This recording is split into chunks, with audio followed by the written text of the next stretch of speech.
everyone, welcome back to my channel. Say hi to study. It's Teshna Vashne, and in today's video we will all cover mainly the Mauryan administration, in which we will first learn some introduction or some background about Mauryan administration in India. Uske baad we will also cover republics or particularly some famous states of Mauryan Empire, and then we will also cover about bureaucracy, judiciary, public administration, public health, government, provisional government, municipal authorities, village administration and etc etc. In short, इस video में हम लोग सब कुछ cover करेंगे about Mauryan administration. So maybe ये video थोड़ी सी बड़ी हो जाए, अगर ज़्यादा बड़ी हुई तो मैं पार्ट 2 भी बनाऊंगी. So let's start without any further ado. Start करते हैं हम लोग मौर्यन एडमिनिस्ट्रेशन के इंट्रोडक्शन से. So Chandragupta Maurya was not only a great conqueror but also capable administrator. मतलब चंद्रगुप्त मौर्य जो थे वो सिर्फ एक बहुत महान योद्धा नहीं थे, मतलब विजेता नहीं थे, राजा नहीं थे, उसके अलावा वो एक बहुत कैपेबल एडमिनिस्ट्रेटर भी थे. The administrative setup established by him continued under his successors and no change was left necessary except that Ashoka try to liberalise it further. मतलब जो एडमिनिस्ट्रेशन उन्होंने अपने टाइम में किया था चंद्रगुप्त मौर्य ने, वही एडमिनिस्ट्रेशन उनके बाद जितने भी राजा विजेता आए, सक्सेसर्स मतलब जो भी उनके बाद रूल करा जिन्होंने भी, उन्होंने सेम एडमिनिस्ट्रेशन कंटिन्यू रखा, बस कुछ चेंज नहीं किया उसमें. बस अशोक जब आए, अशोक ने बस कोशिश की कि वो उनका जो भी एडमिनिस्ट्रेशन सिस्टम था उसको थोड़ा सा और फर्दर लिबरलाइज करें, ठीक है, और एलेबोरेट करें. जो स्टेट ऑफिशियल्स होते हैं, मतलब पर्टिकुलरली जो लोग ऑन द ड्यूटी रहते हैं, उनकी ड्यूटीज़ को पब्लिकली अच्छे से मोनेटाइज करना, मतलब उनको अच्छे से, मतलब उनकी चीज़ों को बताना और उनके काम को और अच्छे से दर्शाना, ये कोशिश करी अशोक ने. बाकी सभी लोगों ने चंद्रगुप्त मौर्य के एडमिनिस्ट्रेटिव सेटअप को एज इट इज़ ही फॉलो करते रहे, ठीक है. The basic principle of modern administration remain the same. जो बेसिक प्रिंसिपल था मॉडर्न एडमिनिस्ट्रेशन का वो तो हमेशा से सेम ही रहा, till the weaker Mauryans lost their hold over the administration. तब तक जब तक जो वीकर्स मौर्यस आई लास्ट में, एट लास्ट जब मौर्य एडमिनिस्ट्रेशन चल रहा था, उस टाइम पे बहुत वीकर मतलब राजा वगैरह आए थे मौर्य एम्पायर में, इंडिया में. तो जब तक उन लोगों ने अपनी सत्ता अपने हाथ से नहीं खो दी, तब तक as it is modern administration India में चलता रहा. We have the inscription of Ashoka, Arthashastra of Kautilya, the Indica of Megasthenes and fragmentary accounts given by several Greek writers. मतलब मॉडर्न एडमिनिस्ट्रेशन के ऊपर हमारे पास अशोक के कई सारे इंस्क्रिप्शंस भी हैं, जिनसे हम ये पता लगाते हैं कि उस टाइम पे कैसा मॉडर्न एडमिनिस्ट्रेशन था. अर्थशास्त्र कौटिल्य की एक किताब है, उसमें भी ये लिखा हुआ है. मेगास्थनी की इंडिका नाम की एक किताब है, और कई सारे ग्रीक राइटर्स के फ्रेगमेंट्री अकाउंट्स हैं, मतलब कुछ मतलब खंडित, मतलब टूटे फूटे फटे सटे कुछ खाते मिले हैं, जिनसे पता लगाया गया कि मॉडर्न एडमिनिस्ट्रेशन कैसा था at the time of modern empire. Some introduction. अब हम देखते हैं रिपब्लिक्स के बारे में कि मॉडर्न एडमिनिस्ट्रेशन में रिपब्लिक्स में क्या क्या चीज़ें हुआ करती थी उस टाइम पे. तो eight the time of invasion of India by Alexander the great, मतलब जब इंडिया में अलेक्जेंडर द ग्रेट ने अपना अधिकार जमाया, उन्होंने इन्वेजन किया इंडिया में, there were a large number of the republics in Punjab, eastern UP and northern Bihar. मतलब उस टाइम पे जब अलेक्जेंडर ने इंडिया में आए, उस टाइम पे पंजाब, ईस्टर्न यूपी और नॉर्दर्न बिहार में कई सारे रिपब्लिक्स थे, मतलब बहुत ही ज़्यादा लार्ज नंबर में, अलग अलग टुकड़ों में बटे हुए थे, कई सारे रिपब्लिक्स थे.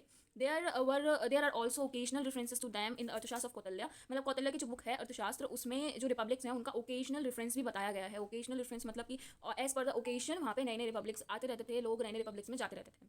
It is not possible that all these republics were integrated into the modern empire. इतने रिपब्लिक्स थे कि ऐसा तो अनुमान नहीं लगाया जा सकता कि सारे के सारे रिपब्लिक्स मॉडर्न एडमिनिस्ट्रेशन या मॉडर्न एम्पायर के अंदर आते थे. कुछ पर्टिकुलर अपने आप में भी मतलब इंडिपेंडेंट थे. It is also possible that several republics continue to exist as separate political units. मतलब कई सारे रिपब्लिक्स ऐसे भी थे जो मॉडर्न एम्पायर के अंदर नहीं आते थे, लेकिन वो अपने आप में ही एक अलग पॉलिटिकल यूनिट थे, मतलब इंडिपेंडेंट थे, ठीक है. But as feudatories of new power, मतलब जो मैं बोल रही हूँ ना कि अपने आप में इंडिपेंडेंट है वो, लेकिन इंडिपेंडेंट तो थे, लेकिन जो न्यू पावर्स इमर्ज हो रही थी उनके अंडर एट अ फ्यूडिटरी काम करते थे, मतलब उनके अंडर काम करते थे, ठीक है. मतलब वो उनके जो भी न्यू पावर है उनके रूलर्स उधर रूल करते थे और उनके अंडर वो लोग काम करते थे, लेकिन मॉडर्न एम्पायर के अंडर वो नहीं आते थे.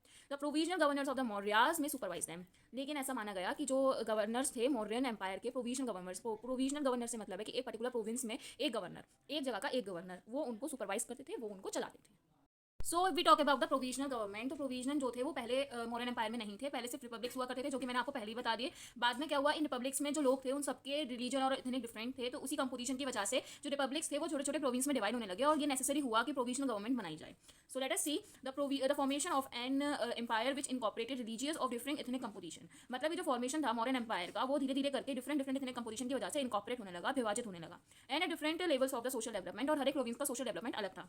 मतलब एक का जो सोशल डेवलपमेंट है, जरूरी नहीं है कि दूसरे का भी सेम हो, दोनों सबका डिफरेंट हुआ करता था, जो कि नेसेसरी बने लगा कि एक ऐसी मशीनरी बनाई जाए ताकि इन सबको सेटिंग अप, मतलब इन सबका जो सेटलमेंट है वो अच्छे से किया जा सके, जिसको बोला गया provisional government. The main difficulty lay in the utilizing of multitude of tribes and peoples. मतलब बहुत सारे मल्टीट्यूड, मतलब बहुत सारे ट्राइब्स रहते थे, पीपल्स रहते थे, उन सबको यूटिलाइज करना, उन सबको एकजुट करना बहुत ज़्यादा डिफिकल्ट था. मेन डिफिकल्टी यही थी. और ये जो लोग थे, ये जो ट्राइब्स थी, वो in the as respect of the language, religion and the social system, इन चीज़ों से वो डिफरेंट थी. कोई दूसरी लैंग्वेज बोलता था, रिलीजन सबके अलग थे, सोशल सिस्टम सबका अलग था, सोसाइटी सबकी चेंज थी. Living in accordance with the ancient tradition of their ancestors. मतलब जो भी उनके पूर्वज रहा करते थे, सबके पूर्वज अलग थे, तो वो अपने पूर्वजों की ही जितनी भी ट्रेडिशनल चीज़ें चलती हुई आ रही थी, जितने भी ट्रेडिशन चल रहे थे, उन्हीं को कंटिन्यू कर रहे थे. तो इसलिए एज पर देयर हिस्ट्री और एंसेस्टर्स भी सब लोग अलग थे, उनके पूर्वज अलग थे, क्योंकि in each province there were a governor और viceroy who sometimes a prince of the royal blood. मतलब हर एक प्रोविंस में क्या होता था कि एक गवर्नर होता था या फिर उसी को गवर्नर को वॉइसरॉय बोलते हैं, जो एक पर्टिकुलर प्रोविंस को गवर्न करता था। और वो जो गवर्नर या फिर वॉइसरॉय होता था वो कभी कभी राजा वगैरह का खून भी हुआ करता था, मतलब उन्हीं के खानदान से किसी को बना दिया करते थे ताकि उसको भी पावर मिल सके।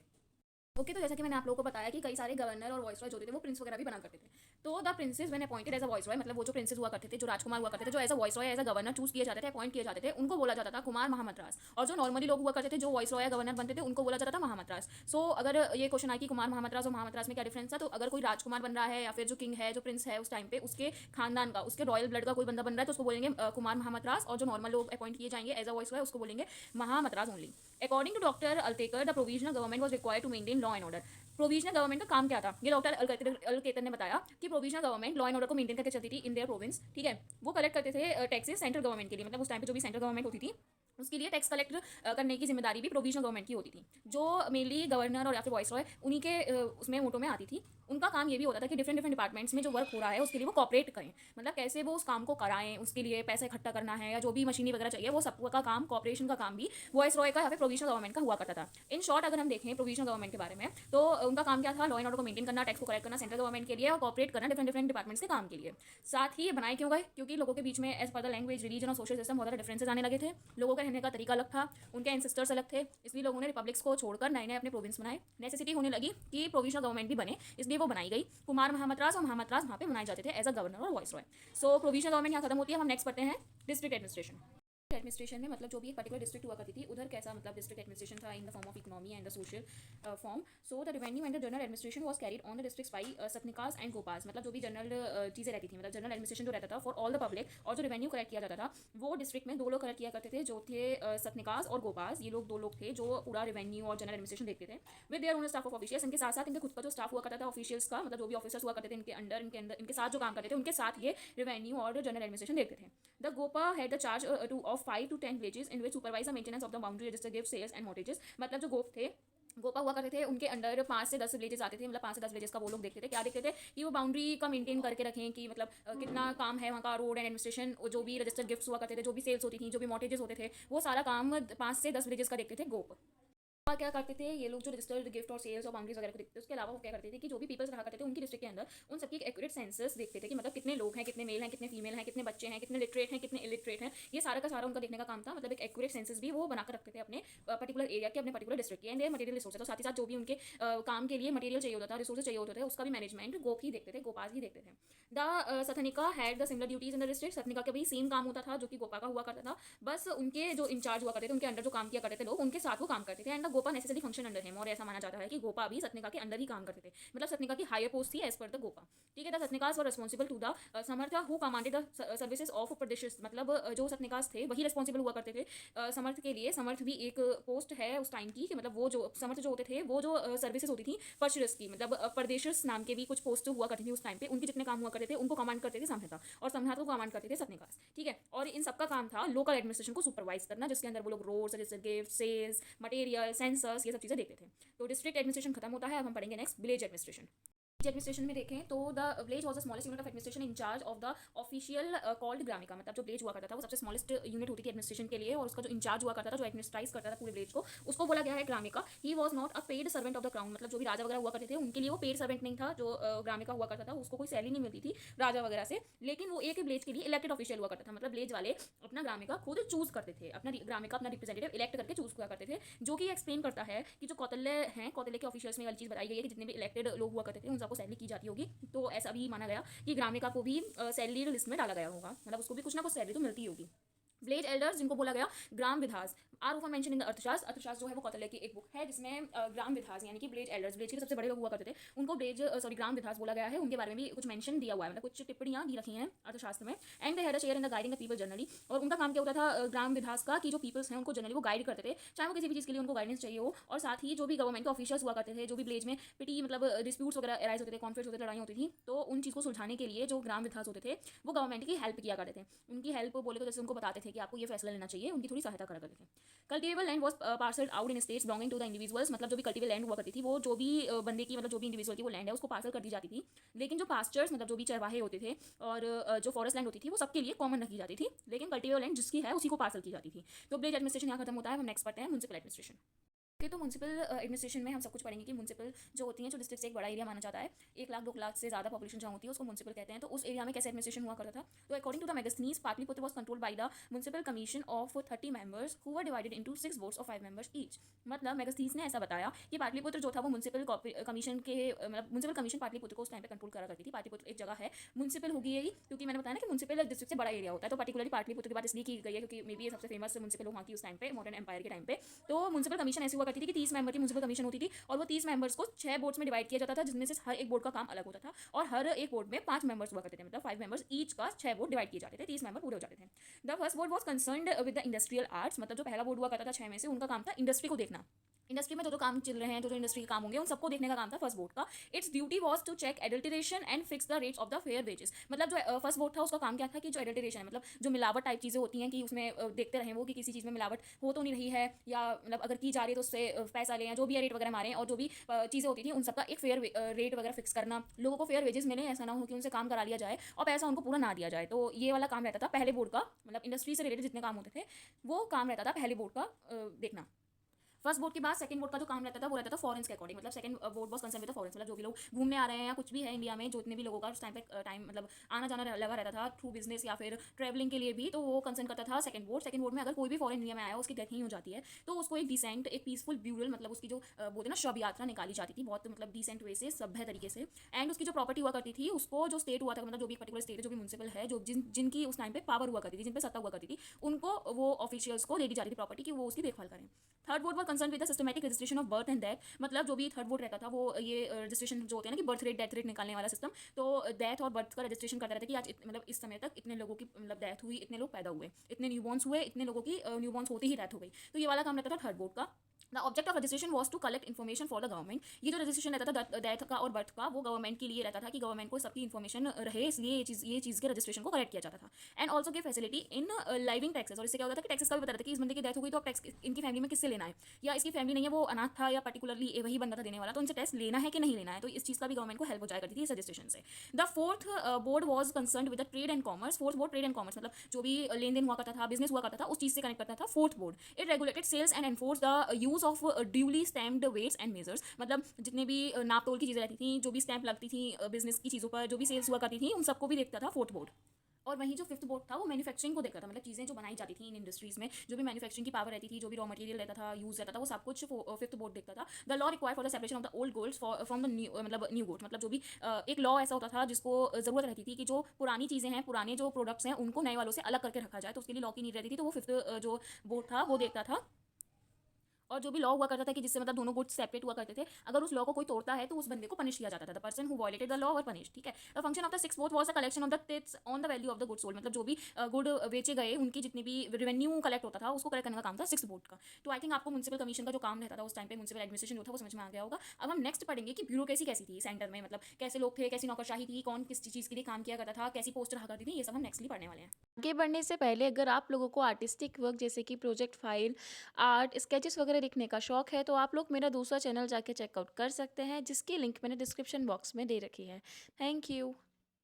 ब्यूरोक्रेसी एट द सेंटर से मतलब है कि मॉडर्न एडमिनिस्ट्रेशन के टाइम पे एज अ सेंट्रल गवर्नमेंट कौन कौन से लोग काम करते थे, क्या अथॉरिटी हुआ करती होगी, कैसी नौकरशाही चलती थी, किस पोस्ट पे कैसे लोग रहते थे। So let us understand it according to the professor K Nilakanta Shastri के according the great elaboration with which the machinery of the central government is dealt by Kautilya is worthy of a modern manual of administration. मतलब आज जो modern manual administration का, मतलब आज के उसमें जैसा एडमिनिस्ट्रेशन चल रहा है इंडिया में, ये जो मॉडर्न एडमिनिस्ट्रेशन था उस टाइम से ही रिलेटेड है, या उस टाइम को एज अ बेस मानकर ही लिया गया है सेंट्रल गवर्नमेंट वाला। मतलब आज भी अगर हम देखें तो सेंट्रल गवर्नमेंट होती है और मॉडर्न एडमिनिस्ट्रेशन में भी सेंट्रल गवर्नमेंट हुआ करती थी। और ये जो कौटिल्य हैं उन्होंने अपनी बुक में, उन्होंने अपनी चीज़ों में बताया, it कॉम्प्लेट्स a vast numerous and all pervading bureaucracy kept itself in touch with all the faces of economic and social life of the country yard. मतलब ये जो ब्यूरोक्रेसी हुआ करती थी वो खुद को सारे के सारे जितने भी इकोनॉमिक और सोशल लाइफ होते थे कंट्री यार्ड, मतलब कंट्री या फिर कोई भी पर्टिकुलर विलेज, उसके हर एक इकोनॉमिक और हर एक सोशल लाइफ में खुद को कनेक्टेड रखते थे। Having at its command a mass of accurate and detailed information on the human and material resources of the entire country। मतलब ये क्या करते थे कि इकोनॉमिक और सोशल लाइफ पे तो अपना इन्फ्लुएंस रखते थे, साथ में वो अपनी कमांड रखते थे ह्यूमन बींग्स पर भी, और मटेरियल रिसोर्सेज मतलब जितनी भी चीज़ें रिसोर्सेज में यूज़ की जाती थी बाय ह्यूमन बींग्स, उन सब पर अपनी कमांड रखते थे। और उनकी जो कमांड होती थी वो डिटेल इन्फॉर्म्ड भी होती थी और साथ ही साथ एक्यूरेट भी होती थी पूरी की पूरी कंट्री के लिए, पूरे के पूरे एरिया के लिए। Business of supervising the collection of the revenue from the whole kingdom was a work of the Samaharta. मतलब जो भी कलेक्शन होता था रेवेन्यू का या फिर टैक्सेस का पूरे के पूरे किंगडम में, उस चीज़ का बिजनेस संभालते थे समर्थ, और समर्थ को ही बोला गया है कलेक्टर जनरल। मतलब वो सारे के सारे कलेक्शन करते थे रेवेन्यू का different different sources of income से। He had to give his attention to all the 45 towns, provinces, mines, gardens, forest, quarry pipes and trade routes which were the chief source of the income. मतलब ये जो 45 towns थे, मतलब जहाँ पे Kings वगैरह रहा करते थे, उनके जो प्रोविंसेस थे, मतलब रिपब्लिक्स का छोटा पार्ट, माइंस जो थी, गार्डन्स होते, फॉरेस्ट थे, ट्रेड रूट्स थे, ये सबके सब मेन सोर्स थे, चीफ सोर्स थे इनकम का। और यहीं से सारा का सारा रेवेन्यू कलेक्ट करने का जो काम था वो समर्थ संभालता था, और उसी को समर्थ को ही बोलते हैं हम लोग collector general. The Sannidhata head of the treasury combine the duty of the chamberlain the treasurer. मतलब सबनीधर जिसको हेड ऑफ ट्रेजरी बोला गया है, वो चैम्बेरियन और एज अ ट्रेजर दोनों ही तरीके से काम करता था। मतलब चैम्बेरियन का जो काम होता है और जो ट्रेजर का काम होता है, उन दोनों का काम संभालता था Sannidhata. He was responsible for the construction of the royal trading house. मतलब वो कंस्ट्रक्शन के मेनली काम करता था। ट्रेजर का मतलब और चैम्बेरियन का मतलब ये वो जो लग्जरी चीज़ें होती हैं, जो चीज़ें जो मेनली पूरे कोर्ट ऑफ जस्टिस हो गया या पूरे किंगडम के लिए यूज़ की जाती हूँ, जो अंडर आती थी किंग्स और प्रिंसेस के, उन सब चीज़ों का कंस्ट्रक्शन करते थे सबनीधर, इसलिए उनको हेड ऑफ ट्रेजरी बोला गया। ट्रेजरी मतलब पूरी संपत्ति कह सकते हैं हम। तो रॉयल ट्रेडिंग हाउस जो हुआ करते थे, एलमोरी जेल्स जो हुआ करती थी, court of justice, office of ministers and secretaries, इन सबके कंस्ट्रक्शन का जो काम होता था, जो जिम्मा दिया गया था, वो दिया गया था सबनीधर को। The names of some of the departments mentioned in the Arthashastra are. मतलब अर्थशास्त्र जो कौटिल्य की बुक है, उसमें कुछ डिपार्टमेंट्स के नेम दे रखे हैं, जो कि है treasury, mines, metals, mint, salt, gold, store houses, trade, forest produce, armoury, weights and measures. मतलब ये मेनली हैं कुछ चीज़ें जो उस टाइम पे मॉडर्न एडमिनिस्ट्रेशन के टाइम पे यूज़ की जाती थी। Measurement of space and time, मतलब पर्टिकुलर मेजरमेंट ऑफ वेट तो था ही, कि मतलब क्योंकि ट्रेड वगैरह होता था, लेकिन स्पेस और टाइम का भी मेजरमेंट उस टाइम पे था, मतलब क्लॉक वगैरह कुछ होगी। टोल टैक्स भी हुआ करते थे, agriculture, liquor, shipping, cattle, horses, elephant, chariots मतलब रथ, पासपोर्ट्स, पास्चर्स, जेल्स एक्सेट्रा। मतलब काफ़ी कुछ हम देख सकते हैं कि जो आज का मॉडर्न टाइम है, उस टाइम आज जो यूज़ होता है वो मॉडर्न एडमिनिस्ट्रेशन के टाइम से भी यूज़ होता हुआ आ रहा है।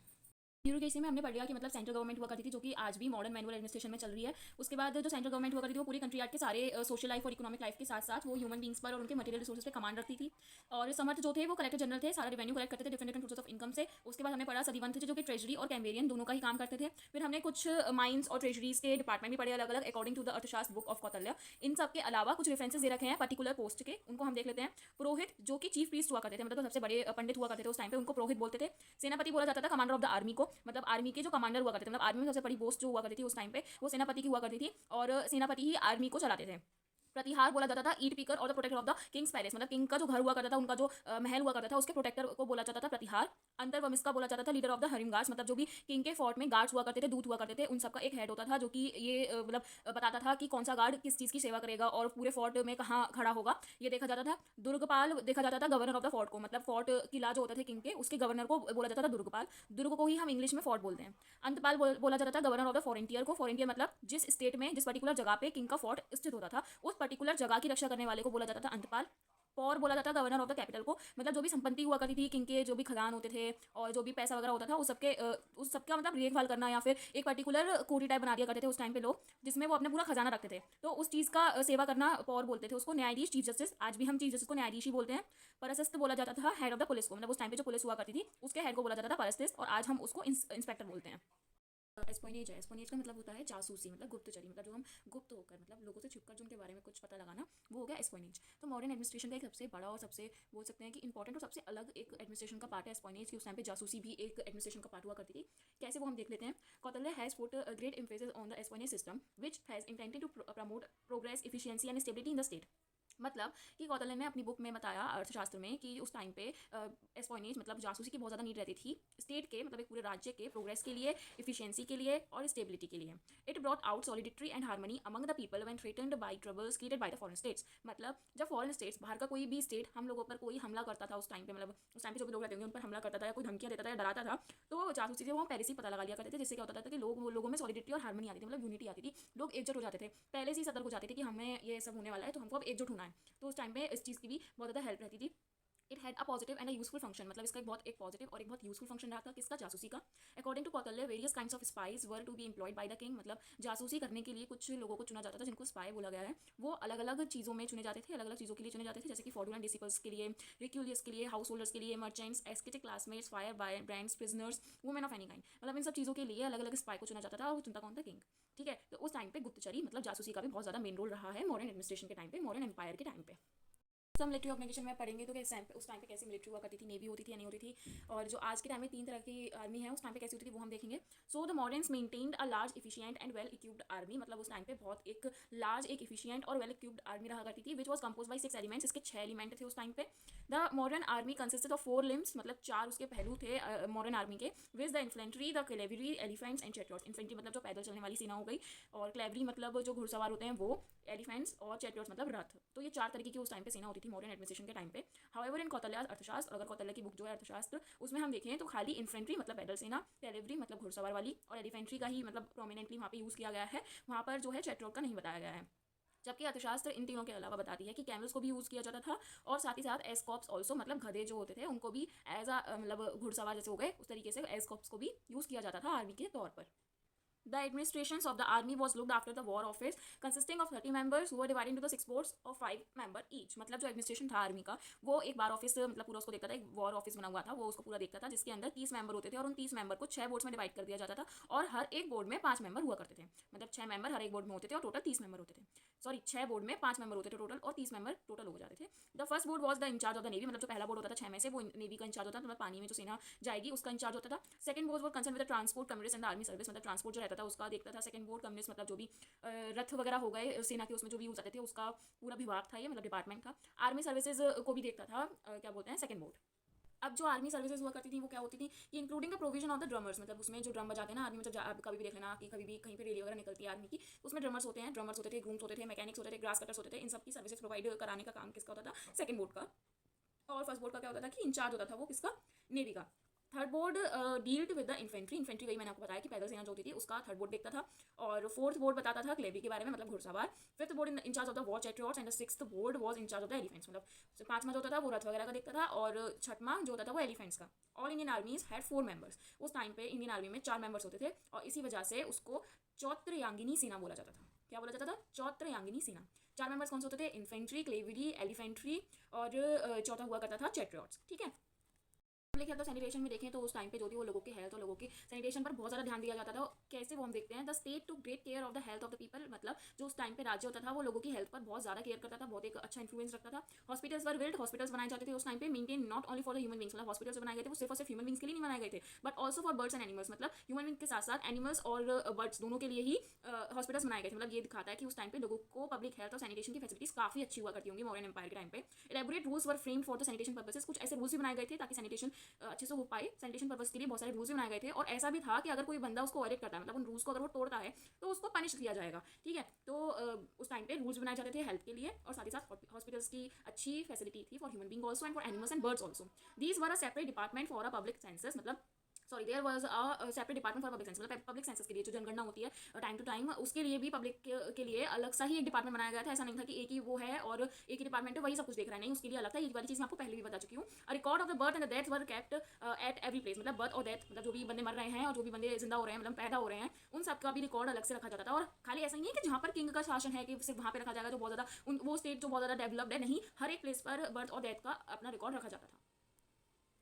ये लास्ट टॉपिक रहेगा हमारा मॉडर्न एडमिनिस्ट्रेशन का, जो कि है जुडिशियल एडमिनिस्ट्रेशन, जो कि बहुत इंपॉर्टेंट है, सो उसको अच्छे से समझना. The modern state was very particular about dispensing impartial injustice, मतलब जस्टिस, मतलब जो मॉडर्न स्टेट था उस टाइम पे क्या बहुत ज़्यादा इस चीज़ पे ध्यान रखा जाता था कि लोगों के पास निष्पक्ष न्याय हो, मतलब ऐसा कोई न्याय ना हो जो किसी के पक्ष में हो, निष्पक्ष हो, मतलब सबके लिए इक्वल हो, किसी के पक्ष में ना हो. ठीक है. There were recognised courts for the administration of the justice, मतलब जस्टिस के एडमिनिस्ट्रेशन के लिए कोर्ट्स भी बनाए जाते थे उस टाइम पे, उस टाइम पे. If parties were not satisfied with the decision of the lower court, अगर लोअर कोर्ट में कोई डिसीजन लिया गया है और कोई बंदा उसको लेकर सेटिस्फाई नहीं है तो वो हायर कोर्ट में भी जाकर अपील कर सकता है. They could go in appeal to the higher court. The higher court to appeal was the king in council, मतलब हायर कोर्ट में क्या होता था, किंग इन काउंसिल होती थी. इसका मतलब ऐसा नहीं था कि किंग अकेले ही देखेगा, उसके साथ पूरी काउंसिल बैठती थी हायर कोर्ट में. तो ये भी चीज़ यहाँ से हम सीखने को मिलती है कि मॉडर्न एडमिनिस्ट्रेशन में लोगों के साथ कुछ बुरा ना हो, कुछ गलत ना हो, उनके साथ न्याय हो, इस चीज़ का भी बहुत अच्छे से ध्यान रखा जाता था.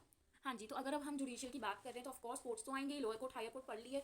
आज के ज़माने में देखें हमने तो मतलब सिविल कोड और क्रिमिनल कोर्ट्स होते हैं, तो उस टाइम पे भी ऐसा हुआ करता था कि सिविल कोड और क्रिमिनल कोर्ट अलग अलग होते थे और अपने ही हिसाब से वो चलाते थे. तो दो क्लासेस में कोर्ट्स को डिवाइड किया गया था. There were 2 classes of the courts, धर्मस्थय कोर्ट्स और कंटक शोधन कोर्ट्स. धर्मस्थय कोर्ट्स और कंटक शोधन कोर्ट्स. ठीक है. जिसमें धर्मस्थय कोर्ट्स जो होता था वो सिविल कोर्ट होता था, जो कि जितने भी केस होते थे सिविल चीज़ों से रिलेटेड, जैसे कि contract, agreement, gift, sales, marriages, inheritance, boundary disputes etcetera, इन सब चीज़ों से रिलेटेड जितनी भी सिविल चीज़ें होती हैं उन सब चीज़ों से रिलेटेड जितने भी केस होते थे उन सबको हैंडल करने की जिम्मेदारी होती थी धर्मस्थया कोर्ट की। फिर उसके बाद कंटक शोधन जो कोर्ट था वो क्रिमिनल कोर्ट हुआ करता था। तो जितने भी क्राइम हो गए, जो भी अपराध हो गए बड़े बड़े, उनको डील करता था कंटक शोधन कोर्ट, जिसमें आ जाते थे थेफ्ट मतलब चोरी, robbery, murder, sex offences etcetera, मतलब ये सारे इस तरीके के जो भी क्राइम होते हैं वो सब होते थे कंटक शोधन के पास। और धर्मस्थया मतलब जैसे कि agreement, contract, gift, sales, marriages et cetera, ये सब चीज़ें। ठीक है, तो दो तरीके के कोर्ट थे, धर्मस्थया कोर्ट और कंटक शोधन कोर्ट।